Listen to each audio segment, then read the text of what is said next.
for that life.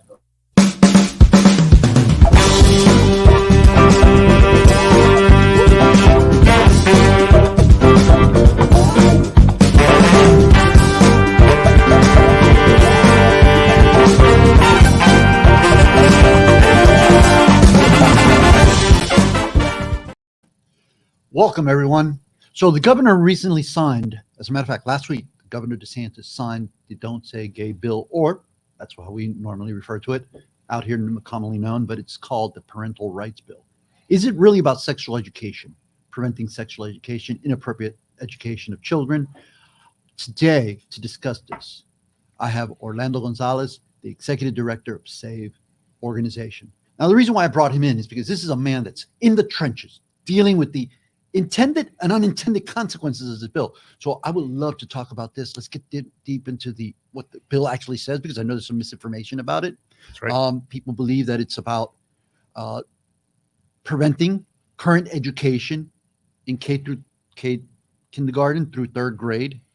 But let's talk about that.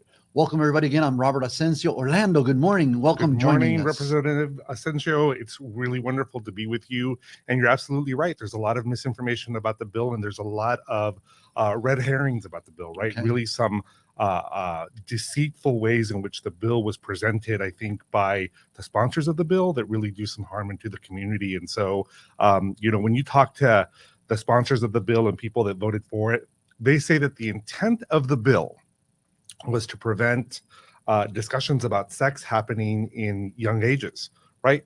So when you hear that, I think that most of us can sign on to that and say, that sounds like a very reasonable thing to do. Specifically in education, right? Right, specifically ages. in education, the early ages. So that sounds like a really reasonable thing. However, that's not what the bill does.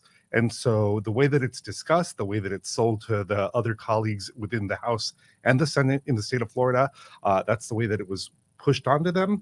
And what we learned when we went up to Tallahassee and spoke to representatives is they said, yep, I'm supporting the bill. And I said, well, have you read it? And they say, no, I haven't read it, right? So they haven't even taken the time to read it, but what they're supporting is what they were sold, which is that they were sold that this was a idea that it was going to prevent discussions about sex in young ages. And so that's not what the bill says, and that's not what the bill does. And in fact, it is a very harmful bill that is at a level of promoting censorship, and really a very communistic, authoritarian type of language that really harkens into some really scary positions for our democracy. Now think about this. This is against the "don't say gay," right? Phrase, or teaching sexual education to children. But in Dade County Public Schools, there's no curriculum that I know of that introduces or teaches children from early ages, from kindergarten to third grade, about sex. That's correct. Or sexual orientation. That's correct. So have you found any other curriculum in the state of Florida in those grade periods that teaches sex education? Not at all. And so what this bill does is, like many anti-LGBT bills do, is that it tries to solve for a problem that doesn't exist, right? Okay. So these are fallacies that they are creating entirely. This is not in any way what's happening. I think that Senator Book gave one of the best examples, right? Which is that a teacher is constantly teaching. That's Lauren Book, right? Lauren Book, yes. Right? So it's somebody who's a teacher is always teaching in the classroom. It's not necessarily what's in the lesson plan or what's in the textbook. And so an example that I like to give in this vein is Monday morning, kindergarten classroom. Teacher says, welcome kids. How's everybody doing? What did you do this weekend? Susana raises her hand and says, Miss, I went to the zoo and I went with my mommy and my papi. She's like, great. John raises his hand and says, me too. I went with my two dads, right? Steve says, why does he have two dads? So the teacher takes a moment to say, Steve, everybody, some people have two dads, some people have two moms. A lot of you have a mom and a dad. Some people have one mom, some people have one dad, and some of you are being raised by grandparents, right? So it's to normalize and to teach that the diversity of our world is plain and simple, normal. There's nothing sexual about it, right? There's nothing to sort of put into the discussion that connotes anything related to sexuality. It's just our families. It's who we are. It's how we exist. So that is one of the most beautiful examples, I think, that when Senator Book, spoke about the type of lessons that always happen within the classroom, right? It's the normalization of topics, the wanting to understand things because kids are curious and they will ask questions. So under this law, right, the teacher would actually have to tell the student that they need to go talk to their parents about that. So what that does is it makes the topic taboo in the classroom. Mm-hmm. Right? Everybody kind of goes, well, that's weird. Why can't the teacher talk about it? Why are there some restrictions? Now it creates a question, right? Now it creates silence. It creates a degree of ostracization that I think, really is harmful, right?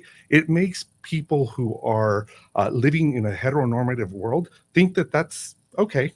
Something's wrong on that other side. So we're the ones who are superior here. Yeah. So William Barr, our Mhm. former Attorney General, recently came out with a book. It's titled, I believe, it's One Damn Thing After Another, something like that. Yeah. I think that's the title.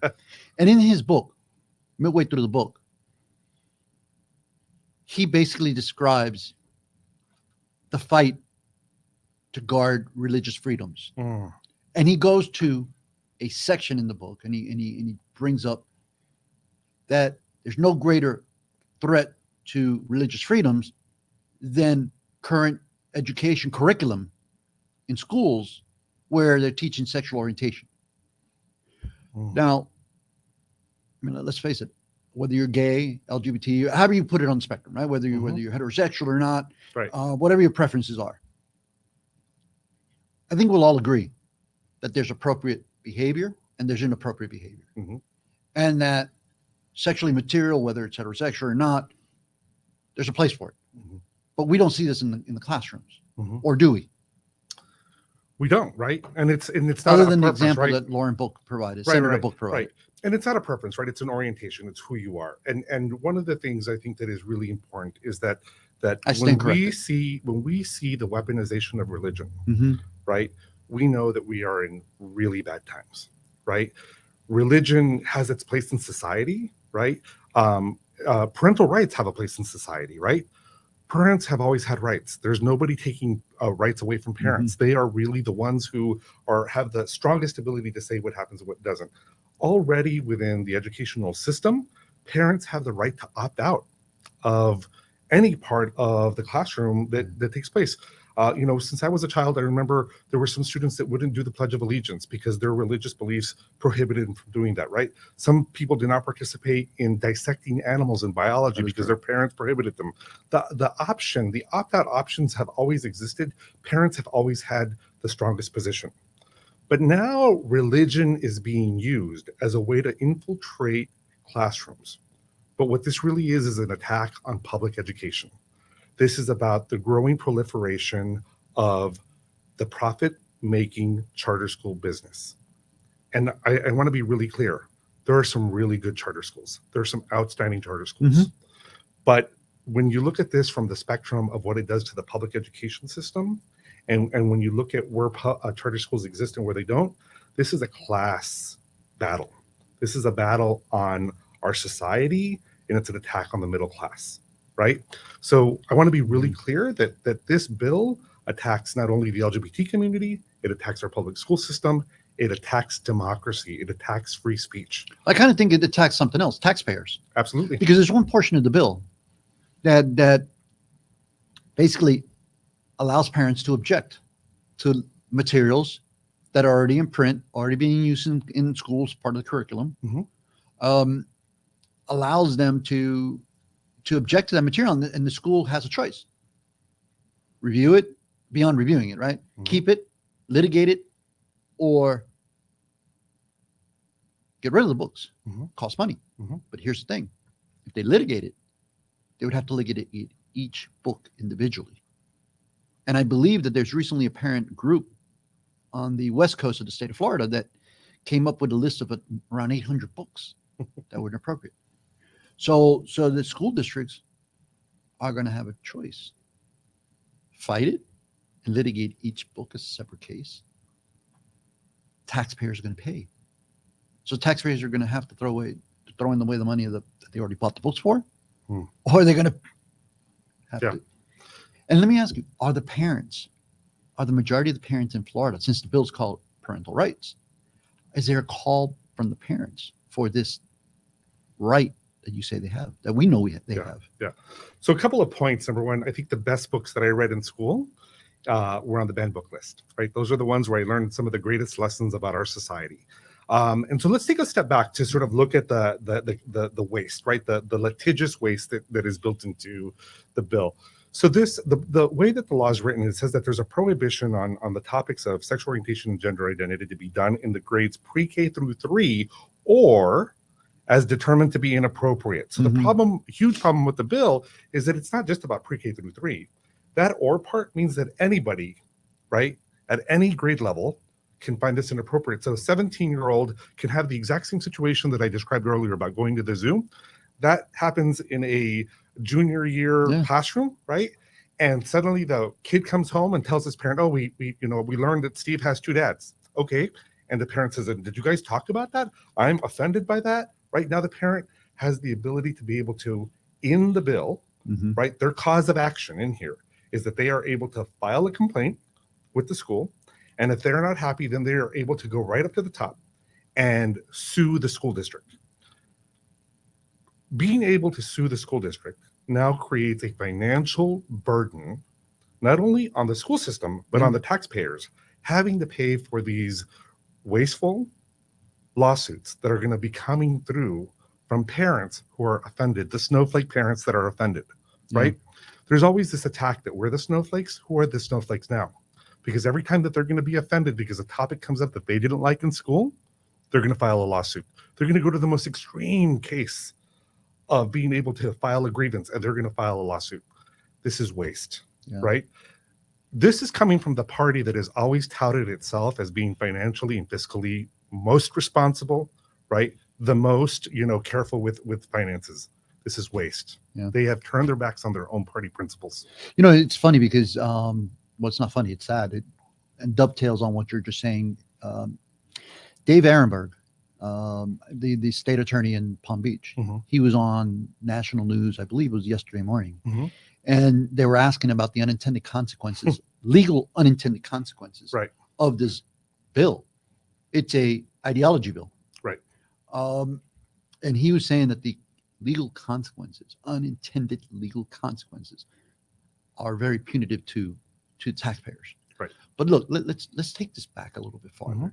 The bill that passed, the one that was reconciliated, the one that was adopted, you have a bill in the House and then you have a bill in the Senate, companion bills, and then at the end of they both go through the channels in the chamber. Then you get to the end. One, if they're both passed, they're united. Right. Which one was adopted? 1557? The one House from Bill the House. 57. Yep. So the original bill that kind of. And who was this bill sponsor? Oh gosh, you're asking me like a trick question. I don't even. I had it. So I had it in front of me, and I've it's always been part of my notes. But when you ask me right off the cuff, I don't know the Well, if it comes to you, bring it up. I will. How did the day delegation, the members of the day delegation, those are the members who we elect to represent us in Tallahassee, both in the House and in the Senate? How did they vote? Was it along party lines? It was so in the Senate, it was along party lines. In the House, there were 7 representatives from the Republican Party, some of them that are from South Florida, that voted against the bill. Okay. I will tell you that with 3 of those 7, I sat down to have very long conversations with those individuals, conversations where I said, let's please look at the text of the bill and let's look at it point by point to make sure that you have a full understanding of what it says and what the implications are, right? And in several instances in the reading and talking to these representatives, they were able to say, gosh, that's a little far reaching than what I was told it was, right? Yeah. So back to the start of our conversation, right? They were told that this was about not talking about sex to young kids, right? And when we read it, they came to realize, oh, that's not what the which I think we can all agree on, right? We can all agree on. We can all agree. Nobody wants to be talking about sex to kids, right? In no kind of a way. So that's not what this says, right? It uses the term sexual orientation and gender identity, right?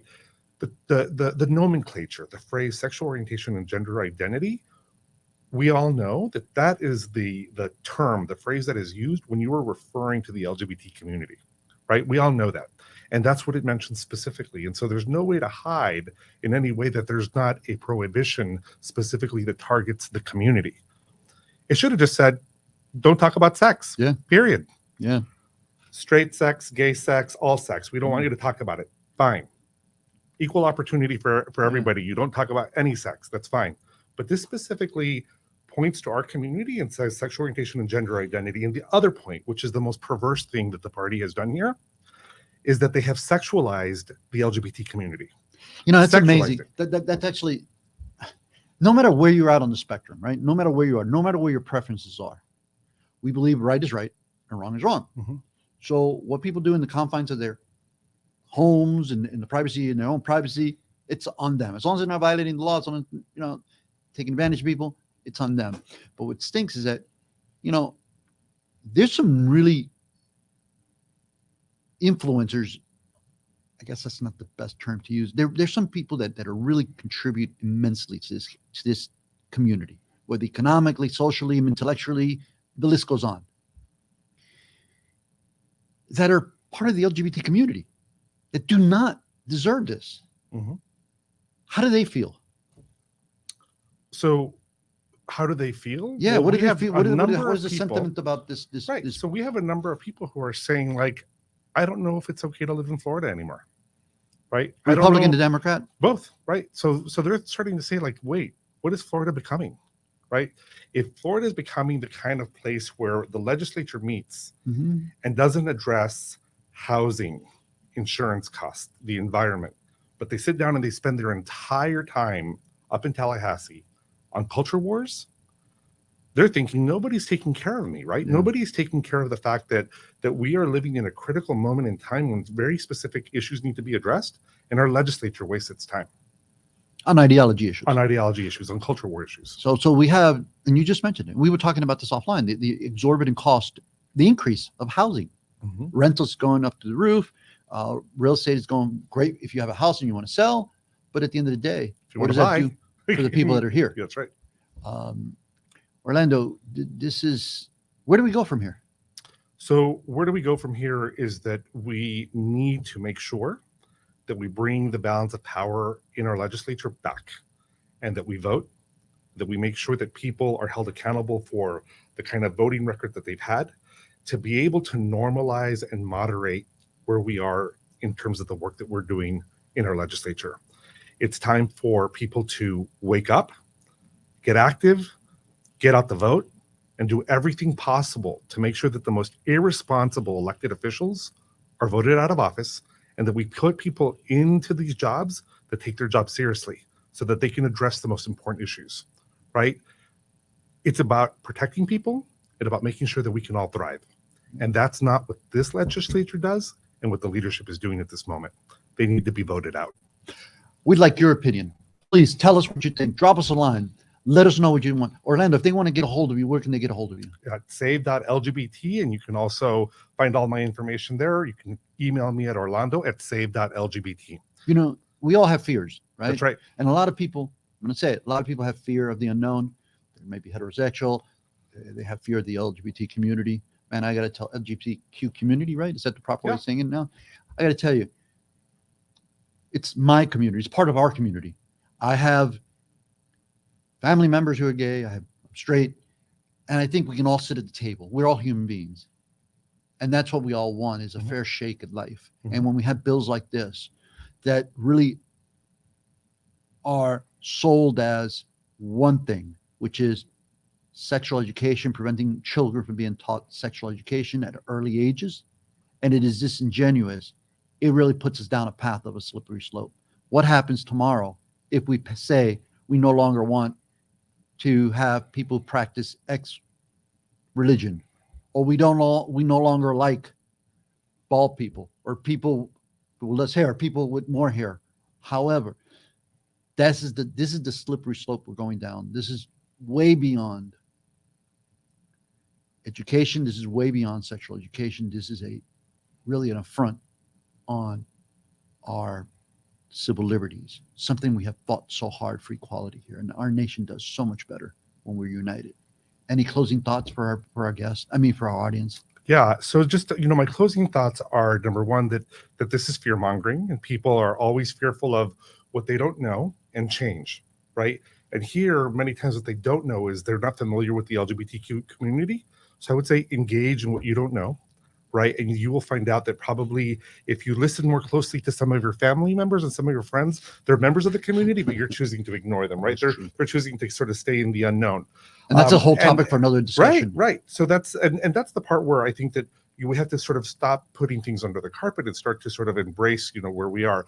And the last part, I think, is that when we talk about the power of these religious exemptions and the religious weaponization that's happening, it is exactly what you're saying. We're not talking about protecting or promoting all religions. We're talking about one. We're promoting the agenda of one of them. And therefore, those of us who are, part of another religious community are the ones being threatened. And by the way, I'm a Latino, gay, Catholic man, right? Mm-hmm. So that's who I am, and I've reconciled it for myself, and my family has embraced me, and my community church and my faith community has embraced it in a way that has been the most beautiful.